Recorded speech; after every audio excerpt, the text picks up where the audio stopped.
రాజమహేంద్రవరం స్థానిక quarry area Subbarao Nagar Ambedkar విగ్రహం వద్ద అంబేద్కర్ ఫ్రెండ్స్ యూత్ సర్కిల్ ఆధ్వర్యంలో డాక్టర్ బిఆర్ అంబేద్కర్ 135వ జయంతి వేడుకలు ఘనంగా నిర్వహించారు. ఈ సందర్భంగా డాక్టర్ బిఆర్ అంబేద్కర్ విగ్రహానికి parliament coordinator doctor TK Visweswarareddy, నగర కాంగ్రెస్ అధ్యక్షులు బాలేపల్లి మురళీధర్, జిల్లా మహిళా అధ్యక్షురాలు మోతా శారద, రాష్ట్ర Christian minority general secretary Scindia Rani, youth అధ్యక్షులు దెయ్యాల రాజు డాక్టర్ బిఆర్ అంబేద్కర్ విగ్రహానికి పూలమాలలు వేసి ఘనంగా నివాళులర్పించారు. అనంతరం కేక్ కట్ చేసి అందరికీ పంచారు. ఈ సందర్భంగా పేద విద్యార్థులకు పుస్తకాలు, పెన్నులు మరియు పేద మహిళలకు 50 మందికి చీరలు పంపిణీ చేశారు. ఈ సందర్భంగా ఏర్పాటు చేసిన మజ్జిగ చలివేంద్రాన్ని డాక్టర్ టీకే విశ్వేశ్వరరెడ్డి ప్రారంభించి మజ్జిగని పంపిణీ చేశారు. ఈ కార్యక్రమంలో అంబేద్కర్ ఫ్రెండ్స్ యూత్ సర్కిల్ దెయ్యాల రాజు సభ్యులు Durgaprasad, Deyyala Krishna, S Satyababu, D Satyababu, M Seethasai, P Chinnabbulu, నాయకులు Deyyala Chakram, Galla Satyanarayana, Dalala Bujji, P Peddabbulu, P Baburaju, Congress party నాయకులు డాక్టర్ రాజశేఖర్, డాక్టర్ వీరభద్రరావు, నగర బ్లాక్ 1 అధ్యక్షులు బర్రే సుబ్రహ్మణ్యం, తాళ్ళూరి విజయ్ కుమార్, కాంగ్రెస్ పార్టీ నాయకులు, కార్యకర్తలు తదితరులు పాల్గొన్నారు.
నూట 35వ జయంతి సందర్భంగా quarry area Subbarao Nagar Ambedkar friends circle వారి యొక్క ఆధ్వర్యంలో మన దెయ్యాల రాజు వారి యొక్క మిత్ర బృందం అందరూ కూడా ప్రతి సంవత్సరం అంబేద్కర్ గారి యొక్క జయంతి ఎంతో ఘనంగా ఇక్కడ ఏర్పాట్లు చేస్తున్నారు. ఫ్రెండ్స్ సర్కిల్ యొక్క సభ్యులు అందరికీ కూడా బాబాసాహెబ్ అంబేద్కర్ గారి యొక్క జన్మదినం సందర్భంగా శుభాకాంక్షలు తెలియజేస్తూ ఇవాళ బాబాసాహెబ్ అంబేద్కర్ గారు రాసిన రాజ్యాంగం వల్లే ఇవాళ దళితులకి, ఎస్సీ ఎస్టీ అందరికీ కూడా ఈ భారతదేశంలో మంచి గౌరవం దక్కుతుంది. కానీ కొంతమంది భారతీయ జనతా పార్టీకి సంబంధించిన అమిత్ షా గారు కానివ్వండి, నరేంద్ర మోడీ గారు కానివ్వండి, ఈ అంబేద్కర్ గారిని అవమానిస్తూ పార్లమెంట్లో కూడా అవమానించి ఈ అంబేద్కర్ గారు రాసిన రాజ్యాంగాన్ని రద్దు చేసి హిందూ రాజ్యాంగం తీసుకురావాలని చెప్పి కుటిలమైన ప్రయత్నం చేస్తున్నారు. దాన్ని అడ్డుకోవాల్సిన అవసరం అంతేనే ఉంది. అదేవిధంగా మొన్ననే నరేంద్ర మోడీ గారు దళిత క్రైస్తవులకి ఎస్సీ రిజర్వేషన్ వర్తించదని చెప్పి ఆయన సుప్రీంకోర్టు జడ్జి చేత జడ్జిమెంట్ కూడా ఇప్పించడం జరిగింది. ఈవేళ భారతదేశంలో సుప్రీంకోర్టు జడ్జీలు కానీ, చీఫ్ జస్టిస్ని కానీ, లేకపోతే సిబిఐని కానీ, లేకపోతే ఎన్ఫోర్స్మెంట్ డైరెక్టరేట్ కానీ, ఎలక్షన్ కమిషన్ కానీ అందరినీ కూడా నరేంద్ర మోడీ గుప్పుట్లో పెట్టుకుని ఈ భారతదేశం నుంచి క్రిస్టియన్స్ని, ముస్లింస్ని అందరినీ కూడా పారద్రోలాలి, ఇది హిందూ దేశం చేయాలని కుటిలమైన ప్రయత్నం చేస్తాడు. అది అడ్డుకోవాల్సిన బాధ్యత మరి మీ అందరి మీద కూడా ఉంది. కాబట్టి అందరూ కూడా మరి ఏదైతే నరేంద్ర మోడీ గారు చేస్తున్న కుటుంబ ప్రయత్నాలు అడ్డుకుని మన భారత రాజ్యాంగ నిర్మాత అంబేద్కర్ రాసినటువంటి ఈ రాజ్యాంగాన్ని కాపాడవలసిన బాధ్యత ప్రతి ఒక్కరి మీద కూడా ఉంది. కాబట్టి అందరూ కూడా ఈ భారత రాజ్యాంగాన్ని మరి అమలు జరిపేలాగా బాబాసాహెబ్ అంబేద్కర్ గారిని గౌరవించవలసిన అవసరం ఎంతైనా ఉంది. అలాగే ఏదైతే ఈ బాబాసాహెబ్ అంబేద్కర్ గారు మరి భారతదేశంలో అందరికీ కూడా దైవంతో సమానం. కొంతమంది క్రిస్టియన్స్ యేసు ప్రభువుని కొలుస్తారు, కొంతమంది అల్లాని కొలుస్తారు, కొంతమంది రాముడిని కొలుస్తారు. మన అందరూ కొలిచి ఏకైక దేవుడు ఎవరంటే బాబాసాహెబ్ బిఆర్ అంబేద్కర్ గారు. ఆయన యొక్క ఆశయాల్ని అందరూ కూడా అమలు జరపాలని, అందరూ కూడా మరి ఈ అంబేద్కర్ గారిని కొలవాలని చెప్పి అందరూ కూడా కోరుతూ రాష్ట్రంలోనే దమ్మున్న నాయకురాలు రాజశేఖర రెడ్డి గారి కుమార్తె షర్మిల గారు ఆదేశించగా జిల్లాలోనే మొత్తంగా అఖిలపక్ష సమావేశం పెట్టి మొట్టమొదటిసారిగా దళిత క్రైస్తవుల తరఫున పోరాటానికి నాంది పలికిన విశ్వేశ్వరరెడ్డి గారికి, మురళి గారికి శిరస్సు వచ్చి నమస్కారాలు తెలియజేస్తున్నాం. ఎందుకంటే ఓట్లు పొందడమే కాదు, ఓట్లు పొందిన వారి తరఫున పోరాటం చేయడం అనేది నాయకుడి యొక్క లక్షణం. అది కాంగ్రెస్ పార్టీలోనే ఉంటుంది. కనుక మనం అందరం కూడా భారత రాజ్యాంగానికి వ్యతిరేకంగా ఉండడానికి ఏ ప్రభుత్వం అయినా సరే దానికి మనం వ్యతిరేకించాలి. 1950లో వచ్చిన 56లో వచ్చిన ప్రెసిడెంట్ ఆర్డర్ ముందు రాజ్యాంగం తుడిచిపెట్టుకుపోయిందా? సుప్రీంకోర్టు దేనికైనా సరే రాజ్యాంగానికి లోబడి చేయాలి. ఆ ఇంగిత జ్ఞానం లేక మన రాష్ట్రంలో ఉన్న ఏ పార్టీ కూడా దళిత క్రైస్తవుల తరఫున మాట్లాడలేదు. కేవలం మాట్లాడిన ఏకైక పార్టీ కాంగ్రెస్ పార్టీ. కనుక అంబేద్కర్ ఘన నివాళులు ఇవ్వాలంటే దళితులకు అందరూ కూడా మత స్వేచ్ఛ కావాల్సిన అవసరం ఉంది.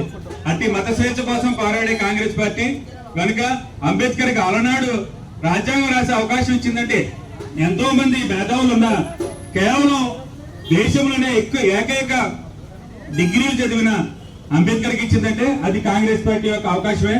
కనుక ఇటు అవకాశం ఇచ్చిన భారత రాజ్యాంగం నిర్మించిన రాజ్యాంగ నిర్మాత డాక్టర్ బిఆర్ అంబేద్కర్ కు ఘన నివాళి అన్ని వర్గాల తరపున ఇవ్వడం అనేది చాలా ఆనందదాయకం. ఈ దీని బట్టి తెలుస్తుంది అంబేద్కర్ అందరివాడని. ఇదిగో ఎంతో ఘనంగా అంబేద్కర్ తరపున చీరలు పంచిపెట్టారు, సీట్లు పంచిపెట్టారు, కేటీ ఇచ్చారు, పుస్తకాలు పంచారు, పెన్నులు పంచారు. ఇదే స్ఫూర్తి ఇంకా ముందు కొనసాగించి విశ్వేశ్వరరెడ్డి గారి నాయకత్వంలో, మురళి గారి నాయకత్వం నడవాలని విజ్ఞప్తి చేస్తూ ఈ అవకాశం వచ్చిన పెద్దలకు ధన్యవాదాలు. ప్రపంచ మేధావి, భారత రాజ్యాంగ నిర్మాత బాబాసాహెబ్ అంబేద్కర్ గారి యొక్క 135వ జయంతి సందర్భంగా ఈ క్వారీ ఏరియాలో అంబేద్కర్ యూత్ ఆధ్వర్యంలో ఏర్పాటు చేసినటువంటి ఈ కార్యక్రమానికి విచ్చేసినటువంటి పెద్దలందరికీ నమస్కరిస్తూ, అలాగే ఈ కార్యక్రమాన్ని ఏర్పాటు చేసినటువంటి అంబేద్కర్ యూత్ వారికి ధన్యవాదాలు తెలియజేసుకుంటూ, ప్రపంచంలో అత్యుత్తమైనటువంటి రాజ్యాంగాన్ని ఈ దేశానికి ఇచ్చినటువంటి మహనీయులు బాబాసాహెబ్ అంబేద్కర్ గారు. ఆయన స్ఫూర్తితో ఇవాళ మన రాజ్యాంగాన్ని అనుసరించి మన సమాజంలో 4 వ్యవస్థలు కరెక్ట్ గా నడిస్తేనే ప్రజాస్వామ్యం వర్ధిల్లుతుందని చెప్పి ఆ రోజు ఆయన చెప్పడం జరిగింది. కానీ ఇప్పుడు వచ్చినటువంటి కొన్ని రాజకీయ పార్టీలు వారి యొక్క స్వలాభం కోసం రాజ్యాంగాన్ని తొంగలో తొక్కి వారి సొంత రాజ్యాంగాన్ని మరలా అమలు చేయాలనే దుర్బుద్ధితో వారు ముందుకు వెళ్తూ ఉన్నారు. ఈ దేశంలో చదువుకున్న యువత కానీ, అలాగే వెనుకబడిన నిమ్న వర్గాలకు చెందిన వ్యక్తులందరూ కూడా బాబా సాహెబ్ అంబేద్కర్ గారి యొక్క రాజ్యాంగాన్ని కాపాడవలసిన ఆవశ్యకత ఎంతైనా ఉందని